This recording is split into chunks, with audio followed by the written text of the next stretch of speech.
안녕하십니까. 베러 프로퍼리 릴스테이킹 대표 마이크 윤입니다. 자, 지난 시간에 이제 그 예고를 한 게 어떻게 집을 버릴 수 있는지, 일단 사람이 어쨌든 간에 상황이 진짜 안 좋으신 분들이 있으세요. 그리고 집을 버려야 되는 경우가 있습니다. 탐 같은 경우든 좌안 같은 경우든 either way, 내가 돈을 벌었든 못 벌었든 그런 경우가 있을 수가 있어요. 자, 근데 옛날 우리 이거 얘기를 시작했었잖아요. 그럼 과연 옛날에 그때 2000년도에 그걸 아무도 몰랐을까? 두 가지 경우가 있어요.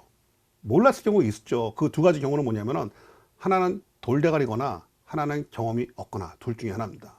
자, 그 경우는 여러분들 경우는 아니고요. 부동산 중개인 라이센스를 가지고 있는 사람들에 한해서입니다. 부동산 중개인 라이센스를 가지고 있는데 그걸 몰랐다. 그럼 둘 중에 하나예요. 돌대가리든지 아니면 경험이 없든지. 경험이 없다는 말은 정보를 전혀 알지, 이제 가지고 있지 않다는, 이제 신경 안 쓰는 사람들 포함되는 겁니다. 제가 70년대 부동산 안 했습니다. 저는 2000년대 들어가서 부동산을 시작했는데, 저는 근데 70년대 무슨 일이 있었는지 저는 알아요. 왜? 그때 부동산 했던 사람들과 이야기를 했었고, 그 다음에 그 정보를 보니까. 제가 근데 알고 싶어 하지는 별로 않습니다. 근데 제가 알고 싶지 않는데, 융자 회사와 에스크로 회사에서 어마어마한 정보를 보내줍니다. 지금도 그렇지만 그 당시에는 정말 2000년대 중반에는요, 정말 읽기 귀찮을 정도로 이제 정보를 많이 보내왔었어요.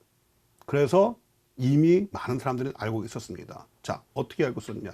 제가 여러 번 이런 거 보면 있지 않습니까? 그 국가부도의 날이라는 영화가 있습니다. 국가부도의 날. 김혜수 씨가 주연하신 건데 정말 멋있게 했습니다. 제가 김혜수를 조금 좋아하거든요. 이쁘잖아요. 그리고 아주 그냥 연기를 너무 잘하셔, 그 양반은. 하여간 제가 좋아하는 배우 중에 하나인데, 그 국가부도의 날에서 김혜수 씨가 나라의 위기를 막고자 정말 고군분투하는 게 장면이 많이 나오세요. 그리고 팀으로 일하시고, 그리고 어떻게 그래 나라를 살려보려고 그렇게 하십니다. 자, 근데 그 영화에서 보면은 그 이하인인가 뭐 어이가 없어 그 나왔던 그 배우가 이런 말을 합니다. 버스를 연수를 가는 버스를 타고 하는데 라디오 방송에서 나오는 거예요. 경제가 힘들었어요. 우리 아빠는 어때 어쩌고저쩌고, 뭐 그건 또 나중에 또 김일성이 뭐 군대 얘기 한번 하고, 그런 얘기, 그런 사소한 건데 그거를 들으면서 감을 잡아요. 이거 뭔가 일어난다, 돈 벌어야겠다 하고서요. 그런 것처럼 당시에 우리가 여러 가지 넘버 중에 넘버가 있는데 펜딩 넘버라는 게 있습니다. 이제 솔드 이제 넘버도 있는데, 펜딩 넘버는 뭐냐면은 누가 오퍼를 이제 리스팅을 내놨는데 그게 누가 오퍼를 넣었어. 그래서 사인드 오프가 됐어. 그러면은 그걸 펜딩이라는 상태가 되는 거예요. 그러면 그 펜딩 넘버가 있는데, 그 펜딩 넘버는 작년과 비교했을 때, 내가 지금 2020년 5월이에요. 2019년 5월과 비교를 했을 때 플러스 마이너스가 돼요, 이게요. 항상. 근데 1년을 보면 12개를 보면은 그 펜딩 넘버가 작년과 비교를 했을 때 플러스 마이너스 플러스 마이너스 플러스 마이너스, 이게 계속 플러스 마이너스야. 몽땅 플러스도 없고 몽땅 마이너스도 없어. 그런데 그게 어떻게 된 거냐면은, 제 기억이 맞다면은 그게 2006년 10월 이후로 모든 펜딩 숫자가 every single month에 플러스가 납니다. 이상하잖아요. 계속 늘어나는 거예요, 사는 숫자가. 작년보다 계속해서. 그게 정확히 언제 끝났냐면은 2008년 10월에 그 펜딩 숫자가 마이너스가 나더라고요. 제가 이걸 왜 기억하냐면 10월이었거든. 2008년 10월에 마이너스가 나기 시작했어요. 자, 2006년 10월에 어떤 일이 벌어졌었냐면, 사람들이 주저 하면서 할까 말까 했었어요. 그때는 무조건 샀었어야 되는 거예요. 자, 그 2008년 10월에 무슨 일이 있었냐? 어마어마한 사람들이 상투를 잡기 시작했습니다. 집 사서 돈 벌어보겠다. 아까 탐처럼. 탐을 번 전처럼. 탐이 5만 불 벌었대, 10만 불 벌었대. 나도 사야지. 나도 돈 벌어야지. 2008년 10월 당시에 어마어마한 사람들이 집을 사기 시작했었어요. 저는 그때 뭐라 그랬냐면은, 떨어질 건데요. 조심하셔야 돼요. 사보면은 빨리 팔아셔야 돼요. 그리고 이거 상투인데 라고 저는 말씀을 드렸어요, 그 당시에. 그리고 실제로 그러고 나서 폭삭했습니다. 폭 떨어졌죠. 그때 잽싸게 파신 분들은 손해를 안 봤는데, 뭐 이제 자기 집을 그냥 하신 분들은 뭐 참을 수 견뎠겠죠. 그냥 어차피 페이먼 내는 거니까. 근데 투자를 하신 분들은 죄다 망가졌죠. 거의 가다. 그런 넘버들이 별거 아닌 것 같은데 그런 넘버들이 곳곳에 보입니다. 그렇기 때문에 사실 그 당시의 일들을 그 2008년 9월, 그러니까 이제 워싱턴주에서 2008년이 넘어가면서 숏셀이 어마어마하게 쏟아지게 됩니다. 그러면서 이제 물건들이 이제 망가지기 시작한 거죠. 자, 다시 한번 말씀드리겠습니다. 모든 일이 벌어지게 되면은 거기에 대해서 어떤 이제 이런 게 나와요. 어떤 징조들이 보여요. 그 당시에 보였었어요. 근데 그걸 몰랐다? 부동산 중개인이 둘 중에 하나예요. 돌대가리 아니면은 전혀 관심이 없던지. 그래서 지금 같은 경우 똑같은 경우입니다. 자, 이 상황이 어떤 상황일까? 근데 넘버가 계속 말해주고 있는 거예요. 지금 워싱턴주에서 지금 솔직히 3월, 4월이잖아요. 약간 불안을 해요. 솔직히 저도 불안해. 인간적으로 저도 사람인데. 계속 봐요, 지금요. 그 세일즈 프라이스나 세일 넘버나 이런 것들을. 근데 지금 계속 넘버가 주 전체 킹카운티, 피어스 카운티, 그리고 스노우시 카운티. 이렇게 거기가 되게 한국 사람 사는 데니까 내가 뭐 백인도 상관없고 없고, 그리고 어차피 거기 사람들 다 살아요. 워싱턴도 사람은. 그 넘버가 조금씩 올라요. 계속 올라요. 그렇기 때문에 그런 징조가 안 보이는 거예요, 지금. 자, 짧은 얘기를 좀 길게 했습니다.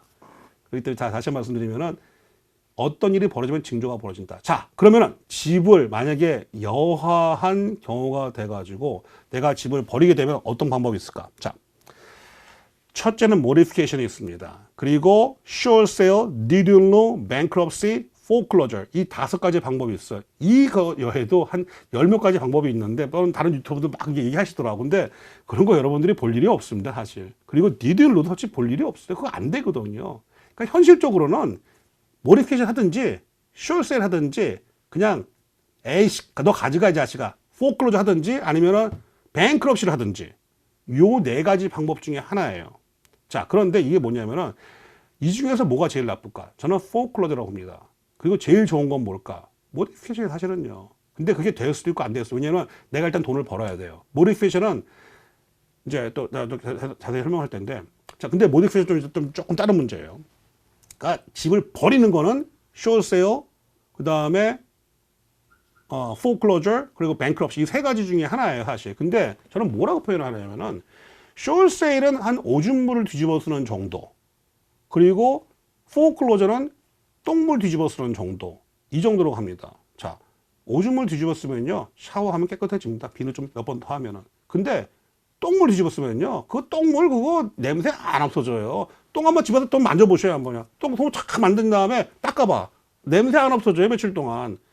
포클로저는 그런 거예요. 굉장히 나쁜 겁니다. 그리고 포클로저를 할 이유가 없으세요. 포클로저 한다는 이유로 여러분 굉장히 게으른 겁니다. 죄송합니다. 저도 게으른데 저보다 더 게으르신 거예요. 자, 그러면은 집을 버리는 방법에 대해서 말씀을 드려보도록 하겠습니다. 가장 먼저 숏세요. 뭐 그건 제가 부동산에 제가 할 수 있는 일이고 가장 간단한 방법이기도 하고요. 자, 숏세일이라는 단어가 언제 만들어졌느냐? 숏세일이라는 단어는 2008년도에 만들어졌습니다. 그 전에 있었냐? 그 전에 없었어요. 그런 단어 자체가. 그 전에 뭐라 그랬냐면 그렇죠. 그 전에 없었느냐? 있었죠. 그때는 뭐라 그랬냐면은 pre-foreclosure sale, pre-bankruptcy sale 이라고 했었어요. 왜냐하면은 그런 물건 자체가 없었고 그런 경우가 없었기 때문입니다.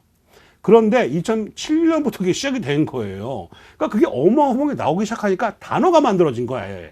short sale이라고. 그 말은 무슨 말이냐?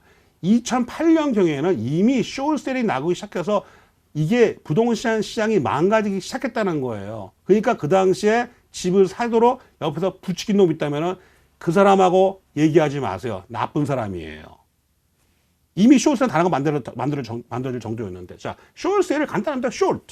자, 이 정도를 내야 돼. 내가 은행에 낼 돈이 이거예요. 근데 내가 집을 팔았어요. 근데 집을 팔았는데 돈이 요게 남았네? 숏. 됐잖아요. 그럼 어떻게 은행에서 너 못 팔아? 그러는 거예요. 야, 나 돈 없어. 그래? 알았어. 팔어. 숏 된 거를 내가 너한테 allow 해줄게. 팔어. 대신 너는 내가 시키는 대로 해. 이렇게 되는 겁니다.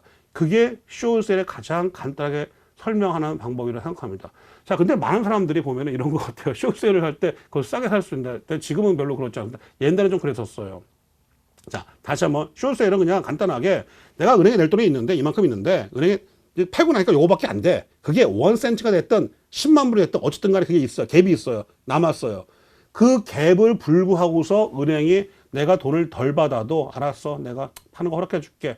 그게 숏셀입니다. 간단하죠. 자, 그 다음에 저 비슷한 게 있어요. 니들루. 니들루가 뭐냐면은 은행에 그걸 돌려주는 거예요, 집을. 나 이 집 페이먼 못 내. 네가 가져가. 아, 그래? 알았어. 줘. 근데 문제가 그냥 주는 게 아니에요. 은행에서 뭐라 그러냐면, 자, 아까 쇼스랑 똑같지. 너 내가 시킨 대로 해. 하고서 서류를 이거 다 하라고 해줘요. 근데 문제는 그 서류의 목록이 쇼스가 똑같아요. 그럼 뭐가 베네핏이야?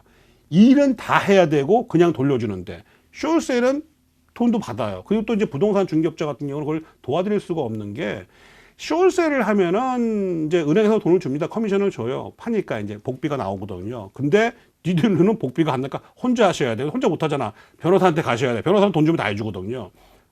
뭐 돈 받겠죠. 이제 얼마 정도 뭐 1, 2천 불로는 안 해줄 거예요. 그냥 5, 6천 불 받겠죠.